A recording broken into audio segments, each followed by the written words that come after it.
Bom dia, a paz do Senhor, meus irmãos. Nós, pela graça do Senhor, mais uma vez estamos aqui para ministrarmos e pensarmos, meditarmos um pouco na palavra do Senhor. Nesta feita nós vamos dar sequência, Estamos na carta de Paulo aos Gálatas e vamos dar sequência aonde paramos, capítulo 4 da carta de Paulo aos Gálatas. Agora vamos ler o verso 17 a seguir.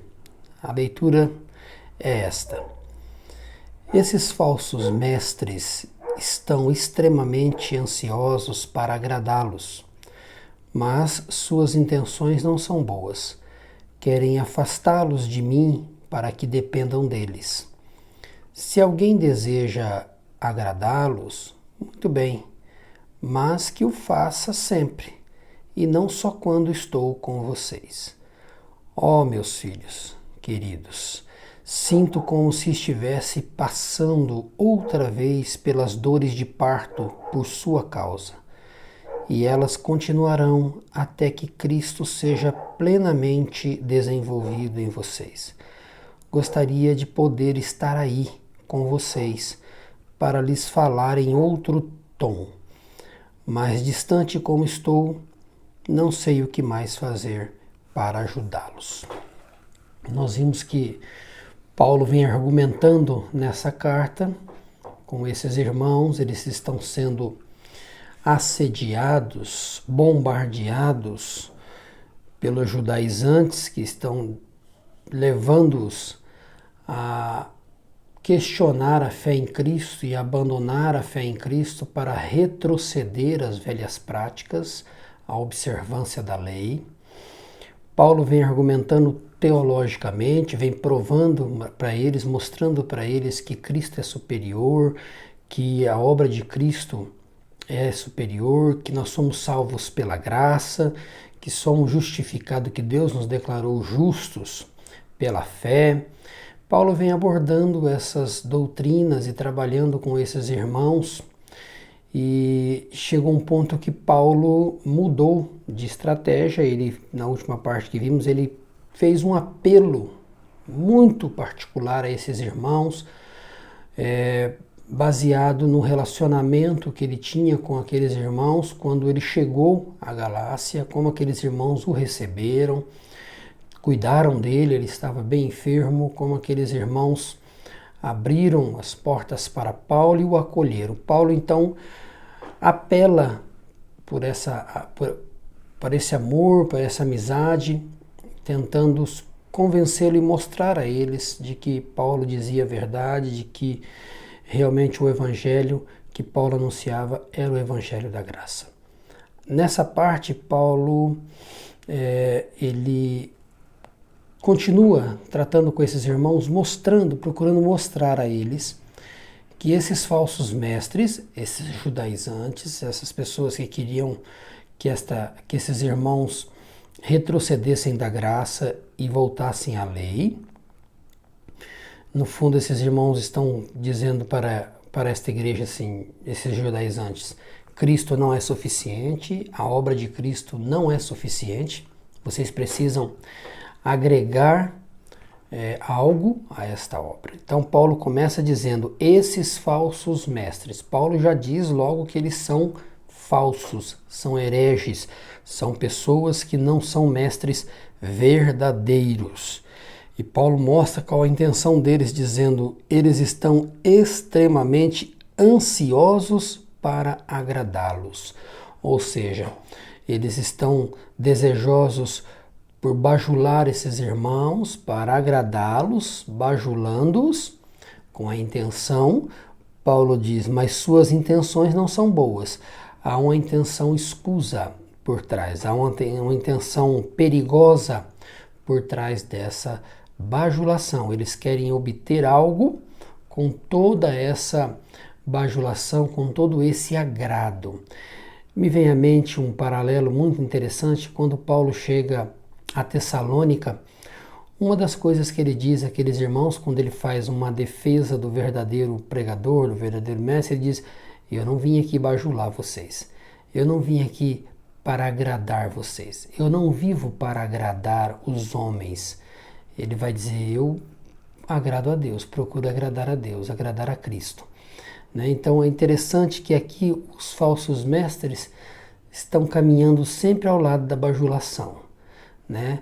Aquela prática de agradar, de nunca confrontar, de nunca corrigir, mas sempre de bajular, mas as intenções deles não são boas. Olha o que Paulo diz, eles querem afastá-los de mim para que dependam deles. Né? Paulo diz, olha, eles querem te afastar do verdadeiro evangelho, da mensagem pregada, da minha pessoa, para que vocês dependam das pessoas deles. E, irmãos, hoje existem inúmeros cristãos que gostam de ser bajulado, gostam de ter o seu ego massageado. E aí, nesse bojo, eles correm atrás de falsos mestres que vão coçar a coceira dos seus ouvidos, né? E vão falar o que desejam ouvir. Não importa se são hereges, não importa se são falsos mestres. O importante é que eles agradam essas pessoas, né? Massageiam o ego, o eu dessas pessoas, e elas não estão nem aí. Elas querem ser agradadas, querem ser bajuladas, querem ser tratadas bem. Essa é a verdade. Não fale sobre o pecado, não fale contra o pecado, não. Fale que somos bonitos, fale que somos importantes, fale que somos bons, fale que Deus nos ama. Não fale que Deus é justiça, não fale que Deus, né, vai tratar com o nosso pecado. Não, fale coisas agradáveis aos nossos ouvidos. E esses irmãos estavam sendo assediados. Paulo disse, se alguém deseja agradá-los, muito bem, mas que o faça sempre. Que o faça sempre. E não só quando estou com vocês. Então, observe que Paulo diz, se alguém quer agradar vocês, que isso seja uma constante na vida. Não algo pontual, não algo pequeno, não algo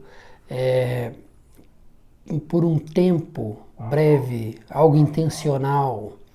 Né? Paulo está dizendo, esses irmãos, esses falsos mestres estão agradando vocês, bajulando vocês. Isso aí tem uma intenção por trás, porque nem sempre é assim. Eles não fazem isso constantemente. Eles não fazem isso constantemente. É como pescar, né? É como pescar. Normalmente os pescadores agradam os peixes, né?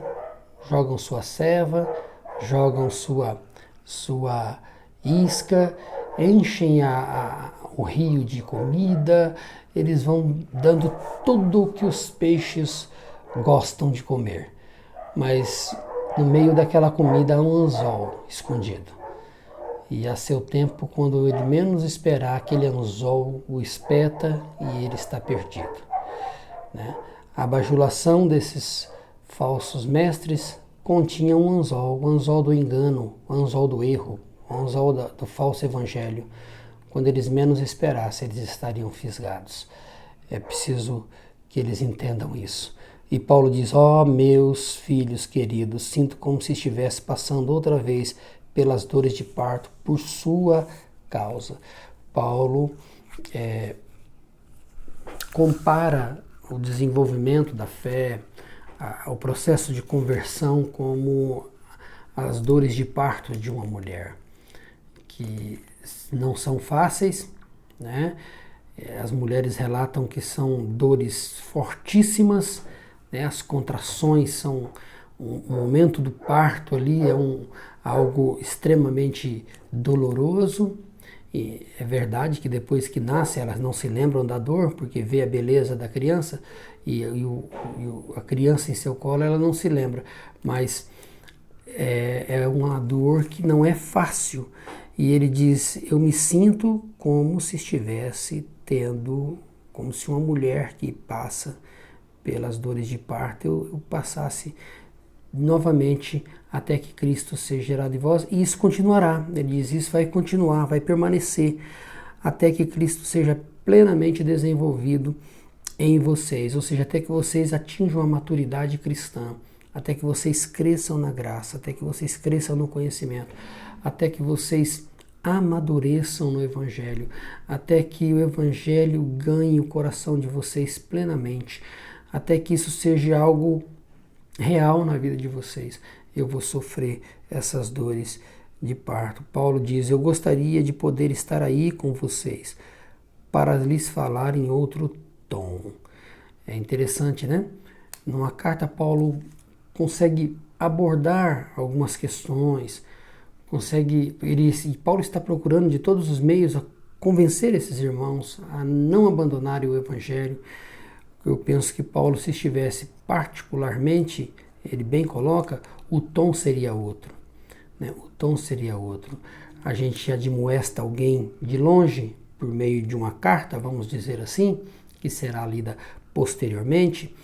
Você não consegue, você procura com todos os esforços, mas é diferente de você ter a pessoa diante de você e admoestá-la particularmente, corrigi-la, encorajá-la, olhando nos olhos. Então Paulo diz: olha, eu gostaria de estar aí, porque se eu tivesse aí, a minha fala, o que eu diria a vocês seria em outro tom, não seria nesse tom, seria em outro tom. Possivelmente o tom de um pastor, né, que vai à defesa do seu rebanho. Possivelmente o tom de um pai que corrige a filhos, como ele mesmo cita em cima: ó, meus filhos queridos. Pense em um pai que percebe os seus filhos se desviando da verdade, se desviando do Evangelho, e então ele vai corrigi-los, discipliná-los, admoestá-los. Então eu creio que Paulo diz: olha, se eu tivesse aí, eu gostaria de falar com vocês em outro tom, Então ele diz: mais distantes como estou? Ele diz: uma vez que eu não posso estar lá, eu me valo da caneta, me valo dessa carta. Uma vez distante como estou, não sei o que mais fazer para ajudá-los. É uma verdade, porque Paulo está lá, além de disciplinar a igreja, de acompanhar a igreja, acompanhar os irmãos, com certeza o combate a esses falsos mestres seria tete a tete, seria de frente. Paulo os combateria com a exposição do Evangelho, como fez em vários outros lugares. Paulo não deixaria eles passarem em branco. Mas Paulo diz: mais distante como estou, eu não sei o que mais fazer para ajudá-los. Meus irmãos, há algumas coisas que a gente precisa pontuar. Primeiro, e talvez a coisa mais importante que eu gostaria de deixar, é que falsos mestres sempre existiram. Tempo de Paulo, nos nossos dias, eles continuam persistindo, continuam existindo, vão surgindo, vão se ramificando.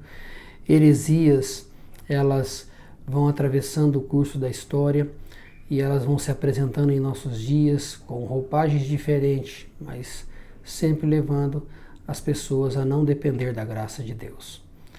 Eu queria conclamar você a crer, a confiar, a descansar na suficiência da obra de Cristo. Na suficiência da obra de Cristo. Na suficiência da palavra de Deus. Ela é suficiente. Ela nos basta. Deus abençoe sua vida.